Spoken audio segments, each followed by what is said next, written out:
দেখো সকাল সকাল শাকের গাড়ি চলে এসেছে, তো আমি চলে আসলাম এখানে শাক নিতে আর ধনেপাতা নিতে। যেহেতু প্রত্যেকদিন আমার ধনেপাতা লাগে জুস খাওয়ার জন্য, তো ধনেপাতা একাটি নিয়েছি আর পালং শাক নিয়েছি একাটি। প্রথমে তো শাক নিয়ে চলে গেছিলাম পয়সা দিয়ে নিতে, এখন পয়সা দিয়ে যাচ্ছি একটু পাশের দোকানে, কারণ সর্প আনতে। তোমাদের দাদাভাইকে বলে বলে তোমাদের দাদাভাইয়েরও মনে থাকে না, রাত্রেবেলায় ঠিক আসার টাইমে আমারও মনে থাকে না।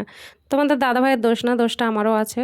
আর আমরা বাড়ি থেকে বেরোবার মাত্র এই যে বাহুবলী পিছন পিছন, যে হোক বাড়ির থেকে আমাদের চারজনের ভিতরে যাকেই দেখবে বাহুবলী তার পিছনে পিছনে। তারপর ওকে একটা বিস্কিট দিয়ে চলে আসলাম এই যে জামা কাপড়গুলো মেশিনে দিতে। 3 দিনের জামা কাপড় হয়েছে বন্ধুরা, একসাথে 3 দিনের। তোমাদের দাদাভাইকে আজকে 4 দিন থেকে আমি বলছি সার্পো আনো সার্পো আনো। তোমাদের দাদাভাই সবসময় বলবে, আসার সময় মনে করবে হোলসেল দোকান থেকে সার্পো নিয়ে আসবো।